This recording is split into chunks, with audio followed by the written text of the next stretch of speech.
Alhamdulillahi wassalatu wassalamu ala rasulillahi wa ala alihi wa sahbihi ajma'in. Amma ba'd. Mga kapatid sa pananampalatayang Islam, palagi natin to pinapaalala sa sarili natin. Pasalamatan natin si Allah sa anumang pagkakataon, anumang biyaya sa atin ni Allah subhanahu wa ta'ala, sapagkat binuhay pa tayo ni Allah subhanahu wa ta'ala sa pagkakataon na ito. Alam niyo mga kapatid, halos araw-araw, minuminuto, oras-oras ay meron tayong nababalitaan na namamatay. Kamakailan lamang, meron din tayong brother na yumao. Nakakalungkot lang isipin, no? Kasi ganun talagang kamatayan. Darating ito sa isang tao kung ano yung itinagda sa kanya ni Allah subhanahu wa ta'ala. Pero ang punto ko mga kapatid, tayo na nabubuhay ay dapat natin samantalahin yung nalalabing buhay natin sa pagsamba sa Allah. Yun yung isa sa biyaya sa atin ng Allah dahil nabubuhay tayo, kompleto pa yung biyaya sa atin ng Allah. Walang kahirap-hirap. Yung pangangatawan natin, kompleto lahat ng biyaya sa atin ng Allah. Ano pa yung hahanapin natin na biyaya ng Allah? Nasa atin meron tayong dalawang kamay, dalawang paa, dalawang pandinig, dalawang mata, meron tayong bunganga, kompleto ang biyaya sa atin ng Allah subhanahu wa ta'ala. Walang dahilan sa isang tao para siya'y magreklamo na siya'y nahihirapan sa kanyang buhay dito sa mundo. Merong isang athar ng kwento mula kay Yunus bin Ubaid. Si Yunus bin Ubaid, isa sa tabi'un. Merong isang lalaki na lumapit sa kanya. Sabi ng lalaki na ito na siya ay nagrereklamo sapagkat nahihirapan daw siya sa kanyang buhay dito sa mundo.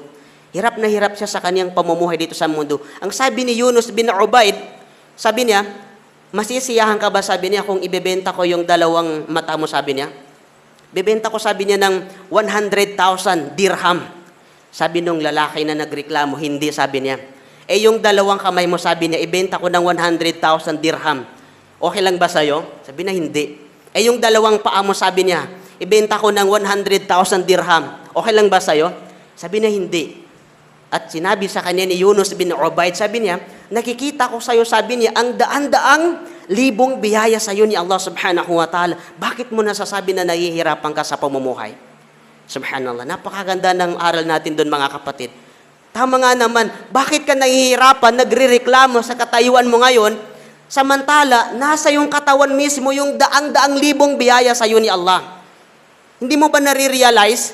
Yung dalawang kamay mo, dalawang paa mo, dalawang paningin mo, yung katawan mo, ay pinakamalaking biyaya sa iyo ni Allah. Sapagkat maraming mga tao na wala silang biyaya na katulad na meron ka. Nakikita niyo, dami mga tao na wala silang dalawang paa, isa lang ang binigay sa kanila ni Allah, isang kamay lang ang pinagkalob sa kanila ni Allah. Meron ding mga tao na wala silang paningin, pero kamusta ang kanilang pamumuhay dito sa mundo? Masasabi nila, alhamdulillah, sa awa ng Allah. Nagpapasalamat pa rin sila sa biyaya ng Allah. Sa kabila ng lahat, kulang ang kanilang kamay, kulang ang kanilang paa, hindi sila makalakad ng malayo, hindi sila makapagsalita, hindi sila makakita, hindi sila makarinig, pero nagpapasalamat pa rin sila kay Allah subhanahu wa ta'ala. Samantala tayo, kompleto yung biyaya sa atin ng Allah subhanahu wa ta'ala. May makikita ka pa rin, mahanap ka pa rin ng mga tao na todo reklamo sila sa kanilang pamumuhay dito sa mundo. Subhanallah. Hindi niya nabibigyan ng pahalaga yung dalawang paa niya na isa sa malaking biyaya ni Allah at yan ay kayamanan mo dito sa mundo sapagkat nagagawa mo yung mga gusto mong gawin. Nakakapasok ka sa trabaho, nakakapag-opisina ka. Ano yung ginagawa mo na humahad lang sa'yo? Walang humahad lang sa'yo. Bakit? Kasi kumpleto ang biyaya sa'yo ng Allah. Ano man ang gusto mong gawin, nagagawa mo ito sa pamamagitan ng biyaya ng Allah subhanahu wa ta'ala. Kaya anong karapatan ng isang tao para hindi niya bigyan ng pagpapahalaga ang anumang biyaya sa kanya ni Allah subhanahu wa ta'ala? Ang punto dun mga kapatid, nararapat na ma-appreciate natin. Bigyan natin ng pahalaga yung biyaya sa atin ni Allah subhanahu wa ta'ala sapagkat yung biyaya ni Allah subhanahu wa ta'ala ay hindi lang tumutukoy sa pera o sa kayamanan. Maraming mga tao na ina-attribute nila yung biyaya ay pera lamang o di kaya kayamanan. Hindi lang yung biyaya ng Allah. Napakalawak ng biyaya ng Allah subhanahu wa ta'ala sa atin dito sa mundo. Katulad ng mga binanggit natin. Ito ay mga biyaya sa atin ni Allah subhanahu wa ta'ala.